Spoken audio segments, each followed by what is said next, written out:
Good evening to the parents and students of Boost Academy. It's very good to be able to speak with you. And good evening to the class of 2020 of Boost Academy. Congratulations, you made it. Many will tell you that graduating high school is no big deal, but I'm here to tell you that it most certainly is. I was kicked out of 2 high schools before I landed back at Kingsway Academy, which probably only took me on because of the grace of God that they teach. Even then, it was a struggle. Not because I wasn't smart or I had issues learning, but because I didn't value what I had. I had parents who wouldn't give up on me, no matter how careless I was. So parents, please, don't give up on your children. Even if every minute of every day they act as if they don't need you, I'm here to tell you, they desperately do. I had many great teachers who worked with me, no matter how sloppy my work or how distracted I was.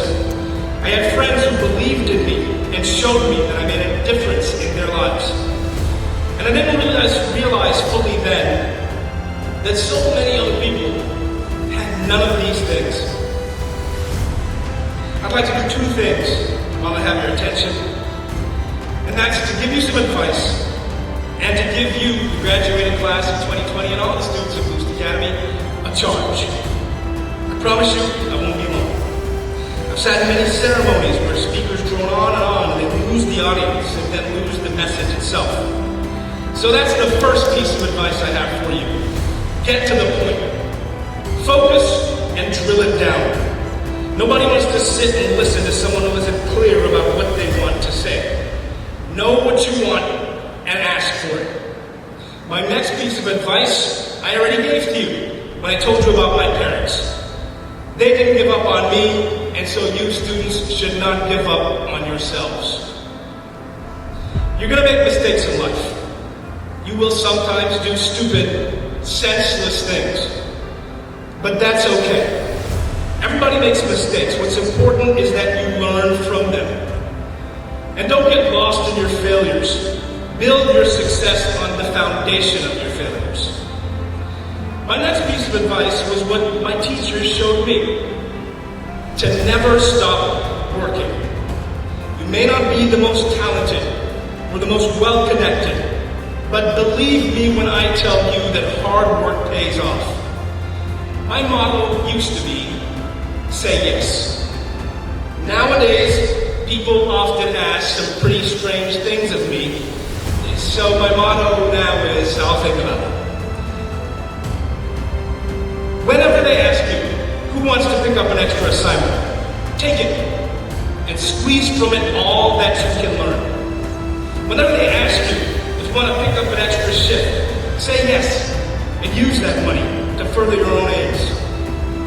When they ask you who wants to take on this difficult project, volunteer, even if you don't know how to start. And this takes me to my next point. Know when to ask for help. No one knows everything. No one can accomplish everything alone.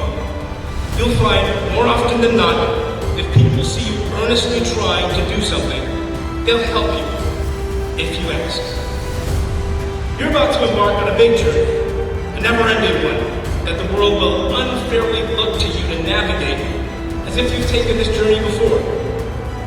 Look for mentors until you hit your stride, and even then, when you felt as if you have, keep in touch with them. Perhaps you have something to teach them. When you navigate your life, look at things on a macro and a micro level. Have a bird's eye view of things, a big picture sort of view, but also take a look around from the ground. Yes, you have overarching goals you want to achieve and meet, but don't miss out on all the profound little things that life has to offer along the way. Make sure you know your own mind.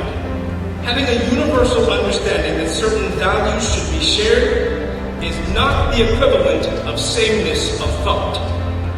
Don't let people convince you that you're impertinent or out of order because you dare to think or articulate a better idea than them. Also, my advice to you is rise to meet your challenges Don't expect your challenges to accommodate you. When you find yourself wondering, why can't I afford the things I want? Why can't I have the type of physique I want, or the level of fitness I want, or the job I want, or the position I want? Try not to sulk in self-pity. That's the space where dreams die. The question shouldn't be, why are things so difficult? The question should be, why do I expect that success is not supposed to be hard? Ask yourself, is the standard too high, or is my performance too low? To quote Philip Brooks, do not pray for easy lives. Pray to be stronger men and women. Do not pray for tasks equal to your powers. Pray for powers equal to your tasks. Then the doing of your work shall be no miracle, but you shall be the miracle. And now, I want to leave you with a charge, a task to complete. And it's only one thing. When you leave here today, I want you to go out there and save the world. Yep, that's on you now. You will have to save the world. Those my age, 43 and older, would not. You must confront the challenges we did not. You are smarter than we are, I know it. You know more than we do at this point in your lives about what ails this world than many of us ever will. So you must fix it.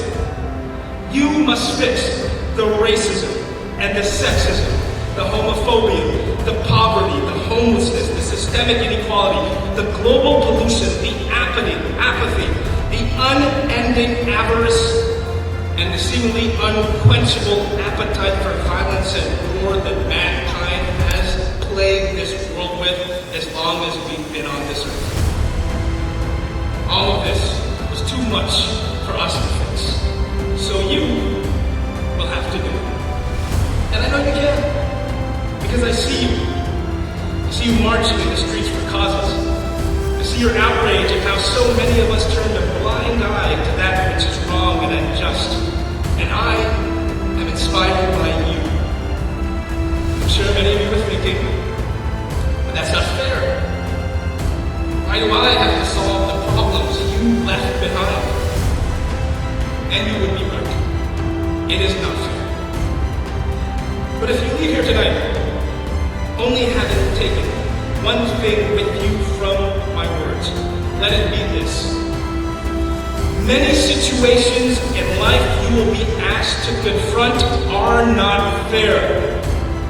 But confronting them, correcting them, is the right thing to do.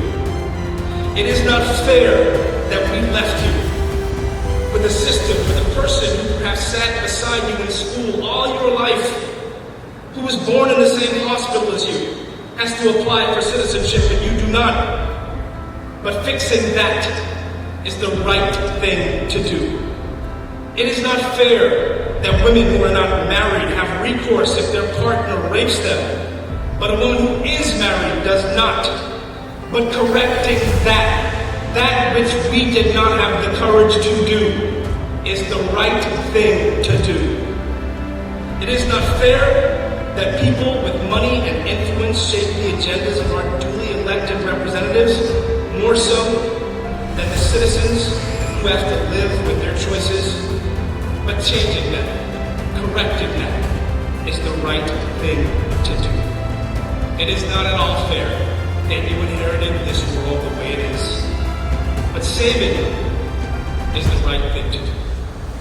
So, congratulations, class of 2020. We all expect great things of you. All I ask is that you save the world. Please don't let us down.